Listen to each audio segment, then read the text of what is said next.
डोंबिवलीतील प्रसिद्ध असलेल्या फडके रोडवर अनधिकृत फेरीवाले आणि अनधिकृत दुचाकी पार्किंगमुळे नागरिकांना त्रास होत होता। कल्याण डोंबिवली महानगरपालिकेचा सहाय्यक आयुक्त हेमा मुंबरकर, फेरीवाला अतिक्रमण आणि विभाग कर्मचारी व पोलीस यांनी अनधिकृत फेरीवाल्यांवर कडक कारवाई करण्यात आली। तर डोंबिवली वाहतूक नियंत्रण कक्षाचे पोलीस निरीक्षक श्रीराम पाटील व कर्मचारी यांनी फडके रोडवरील नो पार्किंग मध्ये पार्क केलेल्या दुचाकींवर कारवाई केली। पालिकेची कारवाई सुरू असताना फेरीवाल्यांची पळापळ सुरू झाली होती। सदर परिसरातील दुकानदार व महिला वर्गाने पालिकेची कारवाई पाहून कल्याण डोंबिवली महानगरपालिकेच्या सहाय्यक आयुक्त हेमा मुंबरकर यांचे आभार मानले। कारवाईबाबत म्हणाल्या, पालिकेची कारवाई सातत्य आहे। डोंबिवली स्टेशन बाहेरील परिसर फेरीवाला मुक्त करण्यासाठी कारवाई सुरूच राहील। तंत्र नोंदणीकृत फेरीवाल्यांना अद्याप हक्काची जागा देण्यास पालिका प्रशासनाकडून विलंब होत असल्याबाबत पत्रकारांनी विचारले। त्या म्हणाल्या, पालिका प्रशासन त्याबाबत विचाराधीन असून नोंदणीकृत फेरीवाल्यांना नक्कीच जागा मिळेल।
मी माननीय आयुक्त महोदय आणि माननीय उपायुक्त तावडे साहेब आणि अतिरिक्त आयुक्त गोडसे साहेब यांच्या निर्देशानुसार हे जे अतिक्रमण करून रोडवर नागरिकांना चालण्यास खूप अडचणी तयार करतायत आणि आपला जो फुटपाथ आहे जो चालण्यासाठी आहे तो पूर्णपणे अतिक्रमणाने व्यापलेला आहे आणि त्यामुळे रहदारीस फार गर्दी होते। हे पण मी स्वतः आता सहाय्यक आयुक्त म्हणून प्रभागात नव्यानेच नियुक्त झालेली आहे आणि मी स्वतः 2 वेळा इथे राऊंड मारलेला आहे, प्रत्येकाला सूचना दिलेल्या आहेत आणि त्या अनुषंगाने ज्या फेरीवाल्यांनी जे सामान हटवलेलं नाही त्यांचा आज दिनांक रोजी मी सगळं हटवलेलं आहे, अतिक्रमण काढलेलं आहे।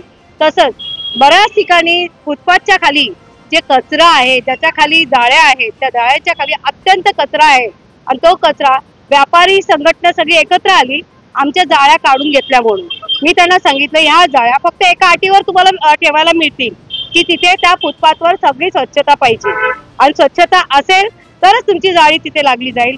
त्या अनुषंगाने सगळ्या व्यापारी संघटनेने सुद्धा मला सहकार्य केलं आणि फेरीवाल्यांनी सुद्धा सहकार्य केलं आणि त्यांनी त्यांचं सामान काढून घेतलेलं आहे। त्यांचं नुकसान न करता प्रत्येक फेरीवाल्यांनी आपलं आपलं सामान काढून घेतलेलं आहे, कारण त्यांनाही कळतंय की आपण रस्त्यात रहदारीत अडचण तयार करतोय. अशा पद्धतीने त्यांनी आपलं सामान सुद्धा काढून घेतलेलं आहे. त्याबाबत पण आम्ही सहाय्यक आयुक्त सर्व प्रभागाचे सहाय्यक आयुक्त त्याबाबत सुद्धा आम्ही हा प्रस्ताव मांडणार आहे. आम्ही अवधूत तावडे साहेबांना पण ते सांगितलेलं आहे आणि त्या पद्धतीने आमचा प्रस्ताव त्यांच्याकडे प्रस्तावित आहे.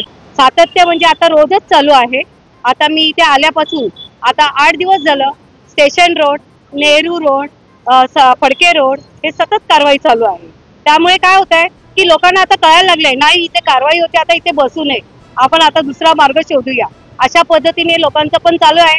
पण लोकांचा उदरनिर्वाहाचा पण ते प्रश्न निर्माण करतायत. परंतु लवकरच जे काही आधी देशपांडे मॅडमने जे काही हे केलं होतं फेरीवाल्यांसाठी नियोजित, त्या पद्धतीने ते अवधूत तावडे सरांच्या कानावर पण गेलेलं आहे आणि त्या पद्धतीने आम्ही प्रस्तावित फेरीवाल्यांसाठी कारवाई होईल आणि त्याप्रमाणे त्यांच्यासाठी मार्ग सुद्धा निघेल. धन्यवाद. नाही, हे झालंच पाहिजे, कारण जे मॅडम जे काही करतात ते त्यांच्या हिशोबाने ते बरोबर करतात. पण जे आम्हा व्यापारी लोकांना जी मदत केली त्या लोकांनी की जाळी ठेवून फक्त साफसफाईसाठी सांगितली ती जबाबदारी आम्ही घेणार. मॅडमनी जे आम्हाला जाळी ठेवायला परवानगी दिली त्यांच्याबद्दल त्यांचं खूप आभार मानतो. संतोष पवार. जाळी आहे ना, ती जाळी आता मी बिल्डर आहेत आपल्या इकडचे बाजूचे, त्यांना मी बिल्डर आणि इथे जाळी बसून इथे वृक्षारोपण इथे जाळी आहे ना, ती जाळी आता मी बिल्डर आहेत आपल्या इकडचे बाजूचे, त्यांना मी बिल्डर आणि इथे जाळी बसून इथे वृक्षारोपण करायचं असं ठरवलेलं आहे. आता हे 2-4 दिवसात हे पण काम सुरू होईल.